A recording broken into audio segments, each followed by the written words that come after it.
Ayo kita berusaha berkontribusi positif untuk kemajuan bangsa dan negara, apapun bentuknya dan seberapapun nilainya.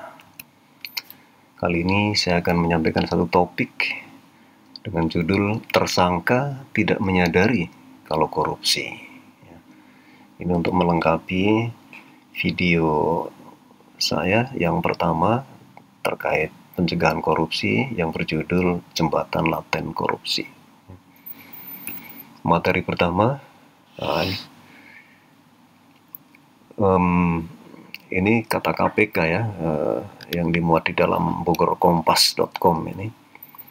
Menteri yang jadi tersangka mengaku tak tahu perbuatannya adalah korupsi. Ya. Yang sebenarnya bagaimana saya juga tidak tahu, tetapi mungkin saja memang betul-betul tidak tahu, apalagi kalau menteri itu bukan dari kalangan birokrasi, misalnya dari politisi atau dari pengusaha atau dari ilmuwan begitu, dari akademisi yang baru masuk ke birokrasi, ya. Bisa saja dia tidak menyadari adanya dua kebutuhan ini di lembaganya. Ada kebutuhan dinas tidak terprogram dan kebutuhan sosial kelembagaan, ya. Yang sudah saya jelaskan bahwa untuk memenuhi dua hal ini, ya, jalannya hanya ada dua, antara fiktif, ya, pertanggungjawaban fiktif, atau markup, ya, pada penggelembungan, ya.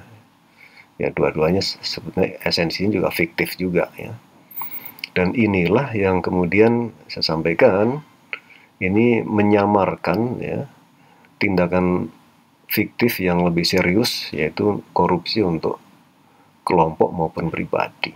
Ya, jadi seperti itu. Nah, padahal kan fiktif di sini tidak mungkin pas banget ya untuk sesuai kebutuhan yang di sini. Bisa saja pasti lebih, ya, nggak mungkin pas, ya.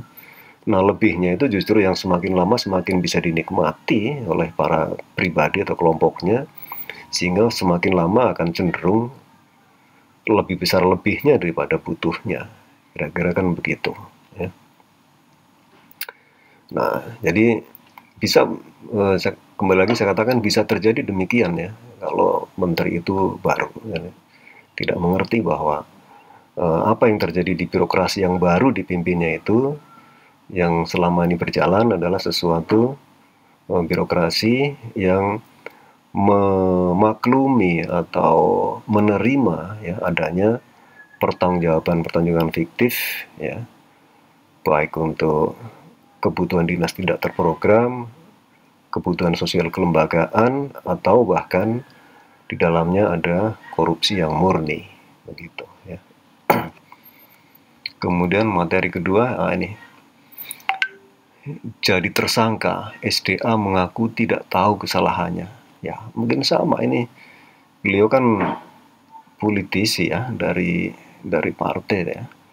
Ini kemudian menjadi Menteri Agama, bisa saja terjadi seperti yang saya sampaikan tadi. Beliau tidak mengerti, ya, tidak menyadari bahwa birokrasi yang dipimpinnya sudah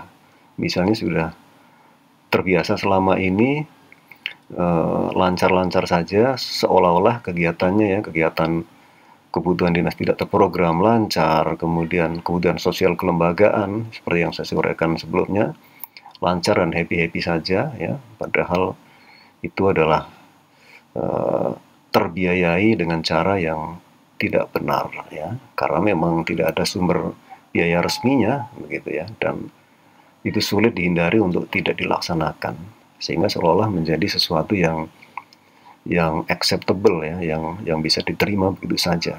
Nah, padahal secara administratif, nah, itu adalah tindakan pidana korupsi. Oke, kemudian lanjut. Nah, ini dia. Bupati mugo-mugo kebanjiran SMS dari warga yang minta diluluskan CPNS. Nah, kalau tadi pejabatnya atau birokrasinya lah, kalau ini warga, ya, warga masyarakat, ya. Nah, ini jadi masyarakat belum tentu tahu bahwa seorang pejabat begitu yang berkuasa di situ adalah tidak punya hak, bahkan dilarang sebenarnya untuk melanggar ketentuan termasuk dalam proses seleksi CPNS ini, ya. Nah, ini kan persepsi warga kan bisa berbeda. Mungkin karena seorang bupati bisalah kita minta tolong, toh menolong warganya, menolong konstituennya, begitu ya. Padahal secara hukum, secara administratif itu tidak bisa ya menolong dengan cara demikian.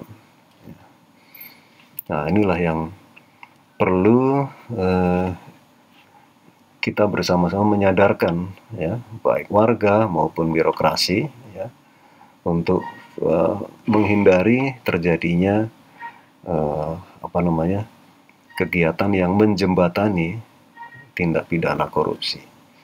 Makanya dalam rekomendasi saya pada video yang pertama dulu, saya juga di samping melibatkan aparat pemerintah ya, seperti ini BPK, BPKP, juga saya mengusulkan melibatkan juga budayawan, sosiolog, ulama ya. Diharapkan budayawan, sosiolog, dan ulama ini lebih mampu berkomunikasi ya dengan warga dan bisa lebih diterima ya ketimbang pejabat pemerintah yang resmi begitu ya. Ini bisa lebih dari hati ke hati untuk berbicara begitu. Ya memang harus kerja bersama. Bahkan presiden pun di sini saya sebut sebagai kepala negara ya, bukan sebagai presiden. Saya ingin menekankan bahwa ini lebih kepada hubungan batin ya antara seorang pimpinan dengan rakyatnya, dengan warganya. Sehingga saya sebut kepala negara bukan sebagai presiden, bukan sebagai eksekutif ya, tetapi sebagai bapak bangsa lah, katakan demikian. Demikian, semoga bisa melengkapi apa yang saya sampaikan dulu terkait apa perlunya menghapus jembatan laten korupsi. Demikian, semoga bermanfaat.